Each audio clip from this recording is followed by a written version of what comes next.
Mystery House.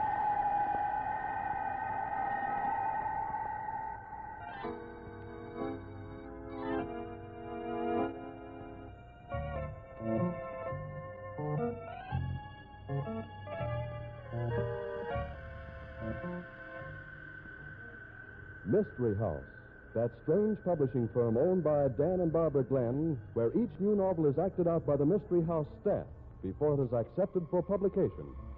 Mystery House.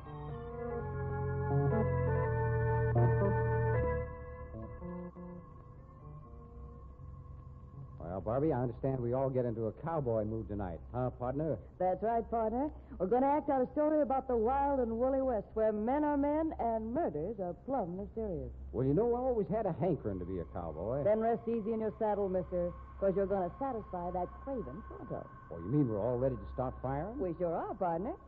But just a minute. Here comes a mysterious stranger wandering in off the range. Well, sure enough. What do you got to say for yourself, stranger?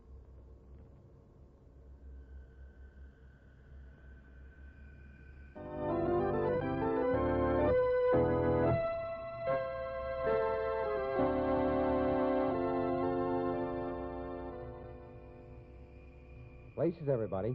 Set the scene for tonight's story, Tom. Death in the Saddle. Tonight's story opens in a dressing room at the rodeo. Burr Kelvin, a cowboy rodeo performer, sits with a moody look on his face as the door bursts open and his wife comes sailing in. Well, nice roping, kid. You were swinging a wide loop. You ought to pull down top money in the fancy roping without a struggle. We can use it, Burr. This rodeo racket's getting too tough. Me, I like to be heading back to Texas in a ranch. Well, I never thought you was jealous, Shirley. Listen, Burr, I got more what it takes than you'll ever have. But more sense, too, cowboy. We're getting no younger fast, and this is a kid's racket. Hey, you heard him announce the time that I made on the Bulldog in this first round, didn't you? Well, I'd like to see any kid beat that. You'll see it when Tommy Tanner competes. Tommy Tanner, that phony cowboy, that no good... Ain't jealous of him, are you, Burr? Who, me? Jealous of that Johnny-come-lately? Listen, Shirley, I ain't got any cause for being jealous, have I? Well, what makes you ask a question like that? Well, I don't mind my wife being voted the most popular cowgirl in the rodeo, but I don't want you getting too popular in the wrong places. You got funny ideas about the wrong places, Burr. The kid's a top-notch working cowhand. Got a profile and a voice. There's 2 movie scouts talking to him right now. Listen, Shirley, you ain't getting ideas about giving me the breeze for that phony, are you? Oh, you're a funny guy, Burr. Yeah? Well, I don't want my wife running around with other men. I'm kind of glad you feel that way about it, cowboy. But I can't see what you got against Tommy. He's a nice kid. You'd help him a lot. I'm having enough trouble taking care of myself without looking for somebody to help. Besides, he's going to help me a little. What? Yeah, he's going to pay me for a little experience. What are you talking about? Listen, if you're planning on getting that kid into one of your crooked poker games... No, nothing that smooth, Chiquita. A gag and nobody else on this barnstorming corral would fall for her. Just a smart guy, Tommy Tanner. What are you talking about? Well, he thinks he's quite a rider. He thinks he talks the Bronx language. He's the smoothest rider that's hit the rodeo circuit in 10 years, and I've seen them all. Must have been talking to him. Well, I made Mr. Tommy Tanner a little bet. What? Listen, you go throwing our money around... How much did you bet on? Don't worry. He's going to lose, so what difference does it make how much I bet him? I said, how much did you bet him? None of your business. Listen, if you've got the idea our bank account's your personal property, guess again. I've pulled down nearly as much of that prize money as you have. I've trooped the country from one end to the other. I've worked like a dog, and if you think you can throw my money away... Nobody's throwing your money away. Just doubling it, that's all. Bro, you tell me right this minute. How much did you bet with Tommy Tanner? $5,000, honey. What? $5,000? You lose that money, it'll set us back nearly 2 years. I said I wasn't going to lose it, didn't I? Now quit yapping and listen to me, will you? The bet's a cinch. You think you can outride Tommy? Why, you I said... didn't bet him I could outride him. I bet him there'd be a horse here that he couldn't ride, that's all. But you don't know there will be. Oh, yes, I do. Listen, you know who's furnishing the broncs for this rodeo, don't you? Well, sure, Bert Graham. Yeah, Bud Graham. And you know one bronc he owns, too, don't you? You mean Gray Bomber? Gray Bomber, the wickedest hunk of hell on hooves that ever twisted and turned and sun-dogged his way out of a chute. But Gray Bomber won't be here. There ain't a cowboy in this rodeo would touch him. Why, Gray Bomber's killed 6 men. He can't be rode. It's a publicity gimmick. Graham's bringing in Gray Bomber and putting stories in all the newspapers about the horse's record. And then he's offering $1,000 to any rider who'll take a stab at sticking on the critter. Oh, nobody's that crazy. Bet they ain't. But my bet with Tommy Tanner is that there'll be a bronc here that he can't ride. That's all, see? And if I say Gray Bomber's the horse, he's got to ride him or cough up the $5,000. Yeah, come in. Well, hello, Tommy. Hi, Shirley. Nice roping you done tonight. Thanks, Tommy. If you got time tomorrow morning, remind me to show you a little trick on the in-and-out roping. Well, that'd be mighty nice of you, Tommy. Listen, Tommy, she could teach you tricks about roping. And about riding, too, I suppose. Well, you're going to learn a trick or two about riding, cowboy. A trick that'll cost you $5,000. I wish you boys would call off that bet. I suppose Bert told you to say that, didn't he? Well, no. He thinks he's got a one for sure, but I don't know. I don't like the idea. I got a sure thing, Tommy, and you fell for it like a chump. Ever have a sure thing go back on you, Bert? Look, this is one sure thing that couldn't go back on me. I bet there'd be a horse here in this rodeo that you couldn't ride. You know what bronc's going to be here? Oh, you mean Gray Bomb? What? Well, sure. Gray Bomb is coming in tomorrow. You knew it all the time? Yep. Oh, boy. I don't get it. You can't ride that horse. Want to put up another $5,000, Bert? Nobody ever has rode him. There has to be a first time for everything. Yeah, you're a worse sap than I thought you was, mister. Every tough bronc that ever bucked its way out of a chute has a gimmick. But nobody's ever figured what Gray Bomber's gimmick was. I have. I can calm that critter down and nothing flat. I got it all figured out. You're bluffing.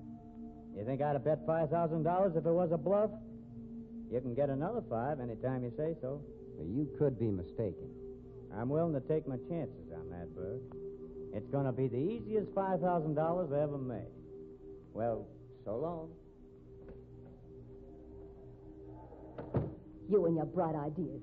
So this $5,000 is just like in the bank, is it? Oh, now look, Shirley, the guy's bluffing. Bluffing? Why, you clown, you might as well give him the money now. And I'll tell you something else. What? I've worked like a dog saving for our ranch. Our ranch. Now we'll be lucky if we can buy a pinto pony. You lose that money, and I'm through with you.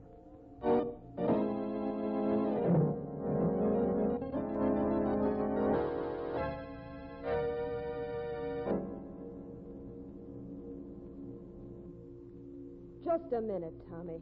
Huh? What's the matter, Lottie? You been having a nice visit with Shirley? Now, listen, Lottie, don't go getting I'll in there. get any way I please. And I'll tell you something else. Her husband's watching you like a hawk over a chicken farm. I ain't afraid of him. Well, you better be afraid of me. Who got you your breaks, huh? Who started you out in this rodeo business? Who grub-staked you while you was getting the feel of things? You need money, Lottie? Money. Don't you insult me, Tommy. We got an understanding that we're going to get married, and you just tried backing out of it. Sure, we're going to get married. You're working under too light a rein, Tommy. Let's get married tonight. Well, I figured maybe after we worked the Abilene rodeo, You think I'm pretty dumb, don't you? What? You ain't working the Abilene rodeo. You got a deal on to take some screen tests. Why didn't you tell me about that, huh? Well? Who told you I was taking any screen tests? Your little friend Shirley, that's who. Oh, just wait till I get my hands on her. I'm being given a double cross. Look who's talking about the double cross. You ought to know she ain't interested in you. She's looking out for herself and Burr, no matter what she says or how she acts. Why, that dirty little... Well, you ain't so nice yourself, mister. You practically admitted you'd been planning a run out on me. You cheap quit chiseler. beefing. You got the wrong idea, cowboy. I ain't complaining. I'm just telling you. You try any fast ones on me, and you're going to get tied up worse than a bulldog steer.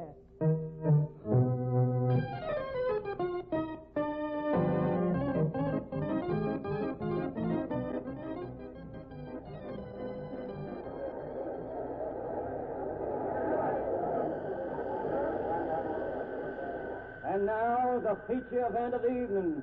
That popular cowboy, Tommy Tanner, trying to ride the roughest, toughest bronc that ever came out of Texas. Oh, he's getting into the chute now. I don't want to look. I'm looking, and I'm enjoying it. Gray Bomber, a bronco that's never been ridden, hold of a record full of death and destruction. Hold your breath, ladies and gentlemen. Are they opening the chute yet? Watch it, honey. Watch it. It's going to be good. Here, Found a gimmick for that horse, did he? Well, we'll see how much of a gimmick he's got. They're opening the chute now, Shirley. Look. No, boy. Hey, what's going on here anyway? Why, that dirty louse, he's tricked me. What's wrong? Well, Gray Bomber ain't even bucking. He's walking out of the chute. There's something funny going on. You and your crooked ideas for making money.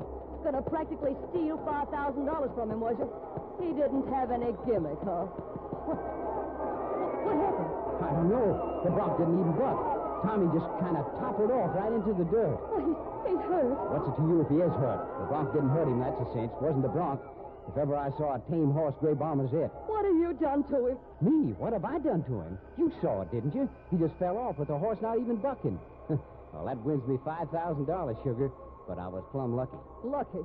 Listen, when you win any money, there's no luck connected with it. I'd keep my mouth shut if I thought anything like that, Shirley. Wouldn't sound good to folks. I don't care how it sounds.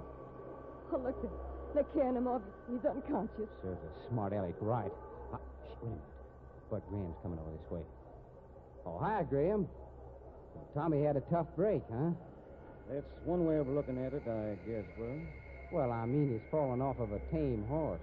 I guess most anybody'd have trouble staying on a horse in Tommy's condition, Bud. Huh? Why, what's wrong with him? He's dead. What? No. Wait, he couldn't be dead. Maybe not, ma'am, but he is. You mean he hurt himself when he fell off Gray Bomber? I mean nothing of the kind. He was dead when Gray Bomber came out of that chute. But how? Why? What happened? That's what I am to find out, ma'am. I know about that bet you had with Tommy, Burr. What's that got to do with it? Quite a lot, maybe. You see, Tommy Tanner's been murdered.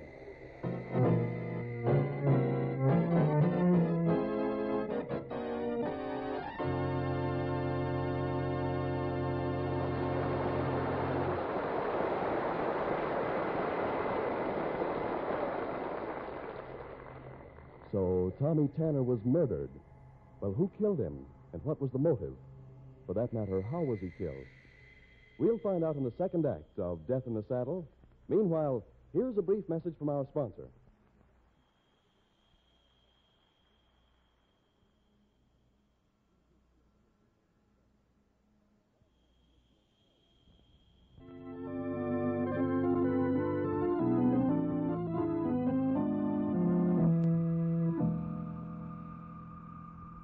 And now, Act Two of Death in the Saddle.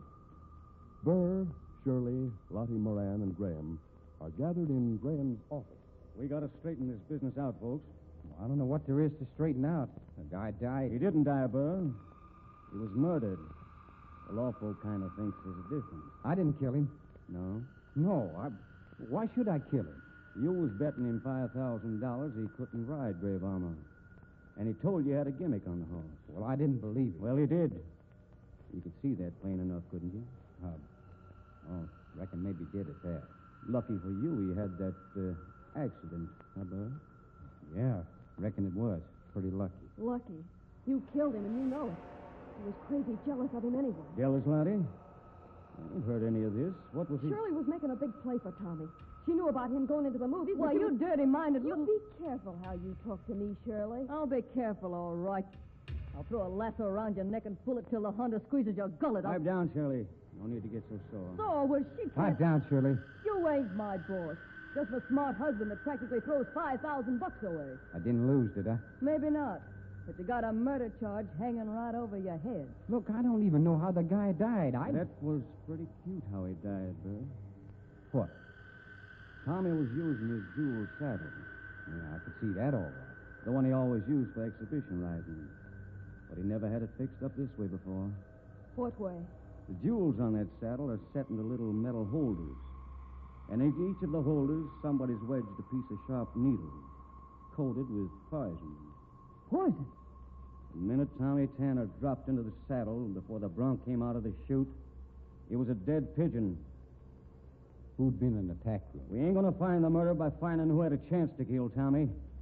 We're going to find him by figuring out who had a reason to kill him. That's easy. Lottie. Listen here, you've got a lot of nerve talking about me having a reason to kill Tommy. Well, we was engaged. Was is right. Tommy was trying to get rid of you. Got too big time for you. That's a lie. I heard the fight you was having with him. Oh, so you've been eavesdropping on me, huh? Listen, I'd like to show you how I rap it. Oh, so you admit you was having trouble with Tommy, huh, Lottie? We wasn't having any trouble. Nothing that couldn't have been straightened out by getting Shirley out of the way. I don't know what Shirley'd have to do with your trouble, Lottie. She's a married woman. You don't get around much, Graham. Sure, she's married, but she's kind of ambitious, too. She was looking for a chance to improve her position. Now, look here, Lottie, you can't talk... You fool. If you'd been awake, you'd have seen what was going on. Shirley was making a play for Tommy Tanner, a big play. She thought he was going to go places, and she was looking for a ticket right on the same train. When you make cracks like that, Lottie, it's a good idea to be able to prove them. Ask anybody around the road. Now, wait a minute. You girls are slowing things down. What? I'm trying to find out who killed Tommy, and you're jawing about who was Tommy's best girl. That don't make no difference now, the way I look at it. All right. Who killed him? Somebody who'd be better off because he was dead. Oh, it don't take any Einstein to figure that out. Going farther, who would profit from his being dead? Not Lottie. She did it out of spite because she was jealous and because she figured he was going to ditch her. She couldn't stand having folks know she'd lost out. Well, maybe. But from a money standpoint, she couldn't do herself any good by killing him. Tommy didn't have much. His riches was all what you might call potential. He had a big future ahead of him. The killing stopped that future cold. Sure. That's right. He could have been a great cowboy. And the charges you've been shooting at Shirley, they kind of end up the same way, Lottie. Shirley ain't any better off than she was with Tommy dead. She's $5,000 better off. Well, that's something to argue about. She didn't win the $5,000, and it wasn't her who was going to lose it. The way I look at it, there was only one person going to be any better off with Tommy dead. And that was... Yeah, me. I know what you're thinking. Well, I didn't kill him, Graham. And I ain't going to be made a goat. Nobody's going to ask you to be a goat.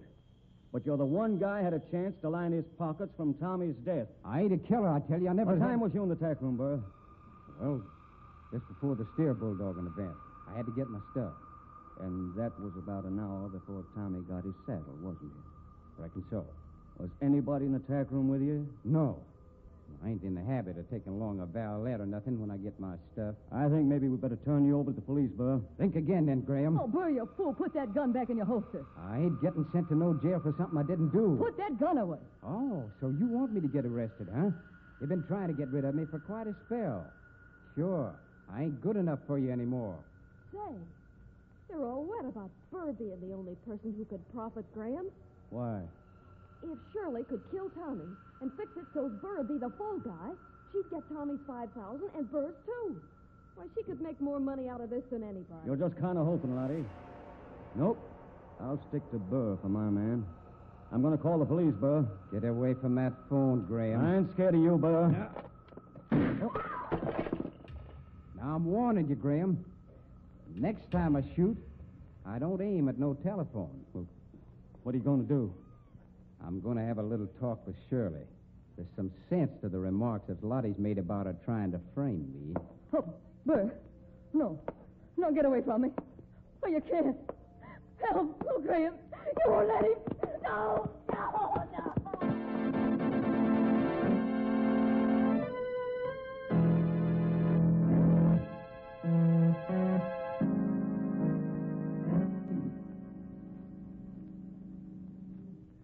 I'll get you for this, Burr, if it takes me the rest of my life. You ain't going to get nobody now that you've confessed. Confess? Why wouldn't I confess? Well, you hit me in the face and knocked me down and twisted my arm to the breaking point. If I hadn't confessed, it'd have been nuts. You mean you're denying your confession? Of course I'm denying it. And I reckon I got to start working you over again, Shirley. Oh, for the love... Oh, Graham. Lottie, you can't let him kill me. Hey, he's got a gun. He's crazy mad, Shirley. I ain't going to dispute with him. Your confession's true, and you know it, Shirley. You killed Tommy. Now, don't go trying to get out of it. Listen, if I'd have wanted to kill Tommy, I'd have done it a lot easier than the scheme that was worked. And if you think you're going to make my confession stand up in court, you're going to look like just as big a sap as you really are. Yeah? Why? Because I'll show the police a ticket. What ticket? The ticket to Reno. The ticket to What? Tommy had you licked on that bet. It was a big time, and he's heading right for the top. What's that got to do with a ticket to Reno? Plenty. Tommy was giving me the money to go out to Reno. I was going to skip after tonight's show. I was going to get a divorce from you and marry him. That's a lie. Oh, no, it ain't, and you know it. I got plenty of proof. Ask the lawyer that was advising Tommy on his movie test business and see what he says. Tommy'd been getting more than movie advice from him. You're a sweet little woman. You are. What do you expect? We're throwing away most of the money we'd been able to save. I wasn't doing no such thing. You saw for yourself. Even when he was dying, Tommy was able to put a gimmick on Gray Bomber. Had the Bronx stop cold. You saw it. He even told Graham what the gimmick was, and Graham admitted it might work. What? So, he told Graham, huh? No, he never said nothing to me about it. That's a lie. He told me he'd talk to you. Oh, what difference does it make whether he talked to Graham or not? He had a gimmick on the horse, all right. That was easy enough to see. The important thing is that Burr knew about the gimmick. I wouldn't be too sure about that, Lottie. But why A not? good bucking bronc that can't be rode. A horse like that's worth as much as a winning racehorse in the rodeo business. More, maybe. I've turned down some big offers for Gray Bomber. Oh, that's beside the point. Sure it is. You do a little less talking and more listening, Graham. Tommy talked to you about the way he was going to calm Gray Bomber down. No, I knew nothing about Oh, it. yes, you did. Tommy told me. There wasn't any reason for him to lie to me about it. Oh, getting smart, huh, Shirley? Gray Bomber was worth a small fortune to Graham, as long as he couldn't be rode. But once a cowboy put the gimmick on him, once the secret was out of how to keep Gray Bomber from bucking, that horse wasn't worth a dime. Hey, I never thought of that. So the fellow that stood to profit the most from having Tommy Tanner die before Gray Bomber got broken was Mr. Graham. You're crazy, I tell Running you. the rodeo, you was in a spot where you could slip that saddle of Tommy's out of the tack room and fix it up in private. You think anybody'd take a chance of having folks walk in on him while he was doctoring the saddle that way? Well, that's right. I think it'd be kind of smart to go to Graham's office and kind of rummage through his stuff. I'll do it. What'll I look for? Lots of things. Needles, maybe, and poison. No, you don't, Lottie. Don't forget I got a gun, Graham. Yeah, that's right. You have, ain't you? Well, let's see if you want to shoot, Lottie. Just stand right in front of me while I back out of here, Lottie. And once I get to my car, You won't... killed Tommy, didn't you? Sure. You think I'll let a smart aleck ruin the best horse I got? The one that's worth the most money? Come on, Lottie. Don't try to get loose, because I got a gun, too. Oh, shoot him, Bert. You gotta. Now, listen, I can't shoot Lottie. She ain't done nothing. Oh, where's my rope? Yeah, right over here. What are you going to do? Come on. We gotta run to catch him before they get to Graham's car. Now, hurry. Keep him covered with your gun in case he tries to shoot me. If he does, you gotta take a chance on getting Lottie, maybe, but you gotta get him. Don't worry, I'll protect you. Hold on. I think we're getting close enough. I gotta drop the rope down pretty accurate. And you're the one that can do it, kid. Let us sail, Shirley, and good luck. I'll get him right now. Yeah, right over his head. Look, he's pawing at it, trying to get it off. I figured he would. Careful. Now. Yeah, smart work. You got it right around his neck. Now pull it tight, Bert. I ain't strong enough. Yeah, that idiot. He's trying to get into his car with the rope around his Oh, neck. hold on, Bert.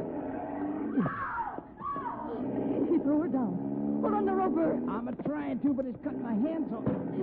Oh, you pulled him right out of the running car by his neck.